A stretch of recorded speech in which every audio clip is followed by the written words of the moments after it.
Assalamualaikum warahmatullahi wabarakatuh. Perkenalkan, nama saya Zalza Dinda. Saya dari Prodi PGMIC semester 4. Hari ini saya akan mempresentasikan tentang dasar-dasar perencanaan. Adapun submateri yang akan saya bahas di sini yaitu definisi perencanaan, kemudian dasar pemikiran perencanaan, proses perencanaan, sifat-sifat perencanaan, dan bagaimana fungsi dari perencanaan tersebut. Baiklah, kita langsung saja ke materinya. Definisi perencanaan. Menurut Siagian tahun 1994, perencanaan adalah keseluruhan proses pemikiran dan penentuan secara matang daripada hal-hal yang akan dikerjakan di masa yang akan datang dalam rangka pencapaian yang telah ditentukan. Sedangkan menurut Deres Haji Malayu, rencana adalah sejumlah keputusan mengenai keinginan dan berisi pedoman pelaksanaan untuk mencapai tujuan yang diinginkan itu. Jadi setiap rencana mengandung dua unsur, yaitu tujuan dan pedoman. Sedangkan menurut Kusmiadi tahun 1995, perencanaan adalah proses dasar yang kita gunakan untuk memilih tujuan-tujuan dan menguraikan bagaimana cara pencapaiannya. Dari ketiga pendapat tersebut dapat kita simpulkan bahwa perencanaan merupakan proses pemikiran mengenai hal-hal yang diinginkan atau dikerjakan di masa yang akan datang dan menguraikan bagaimana cara untuk mencapai tujuan yang telah ditetapkan. Dasar pemikiran perencanaan. Suatu perencana selalu mengambil tindakan yang rasional dan cerdas. Tetapi sebenarnya suatu tindakan berpikir cerdas merupakan pemikiran tentang suatu subjek dari banyak pendapat. Mereka menyebutnya proses perencanaan ini sebagai tindakan yang rasional karena argumen yang dapat merekonstruksi dan membuat kesimpulan sehingga orang lain yang dipimpin dapat menghasilkan suatu kesimpulan yang sama. Jadi, seorang pengambil keputusan biasanya dilibatkan dengan banyak argumen yang dibuat oleh para pendukung tindakan serta dihadapkan dengan masalah menilai suatu tindakan dari berbagai argumen tersebut agar dapat diterima.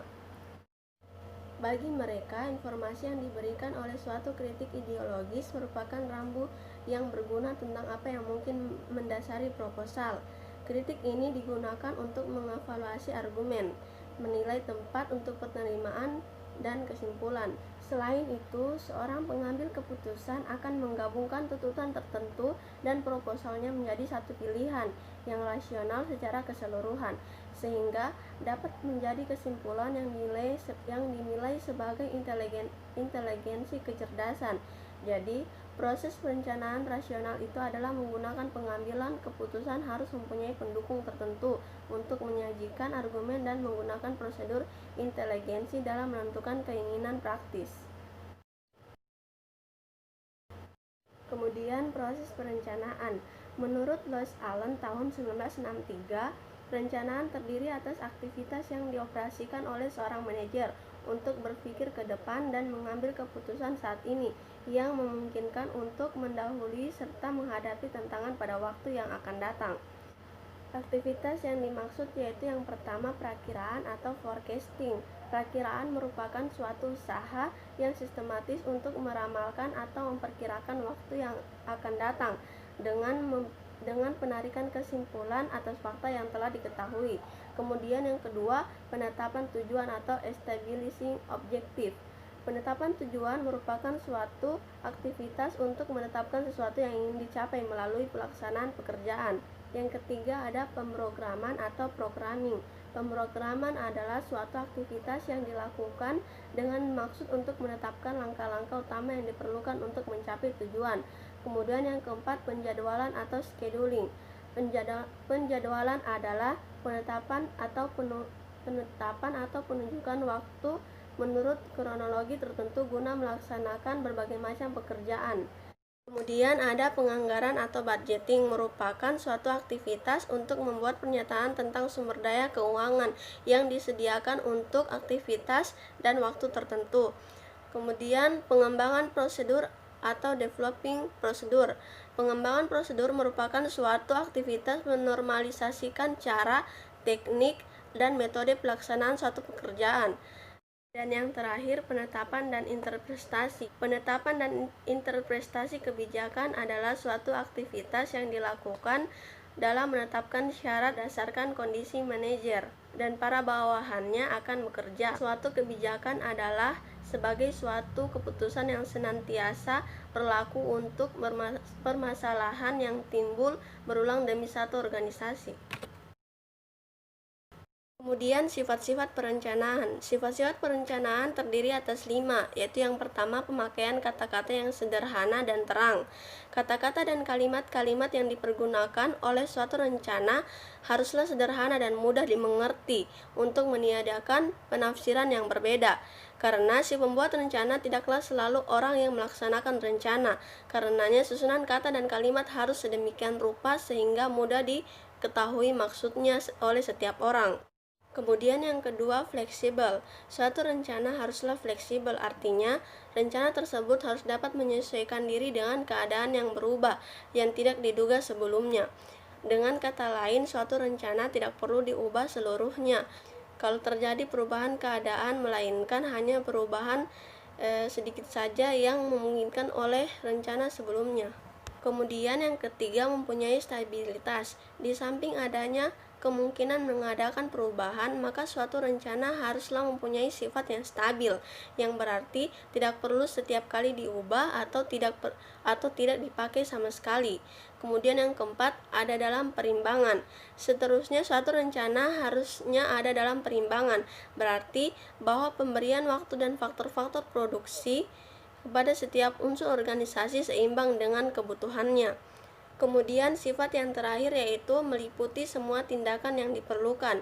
Akhirnya rencana tersebut haruslah cukup luas untuk meliputi semua tindakan yang diperlukan. Artinya haruslah rencana tersebut meliputi segala-galanya sehingga terjamin koordinasi dari tindakan seluruh unsur-unsur organisasi. Kemudian fungsi perencanaan.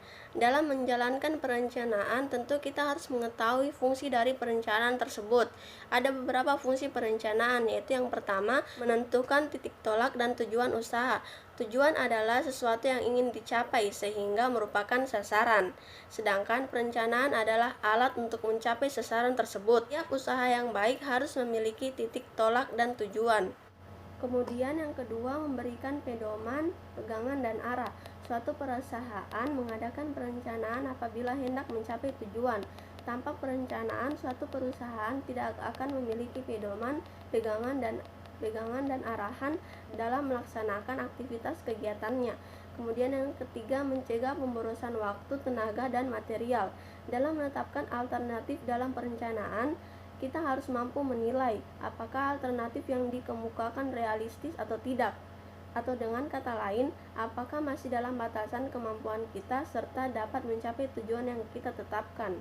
Yang keempat, memudahkan pengawasan. Dengan adanya planning, kita dapat mengetahui penyelewengan yang terjadi karena perencanaan merupakan pedoman dan patokan dalam melakukan suatu usaha. Kemudian yang kelima, kemampuan evaluasi yang teratur.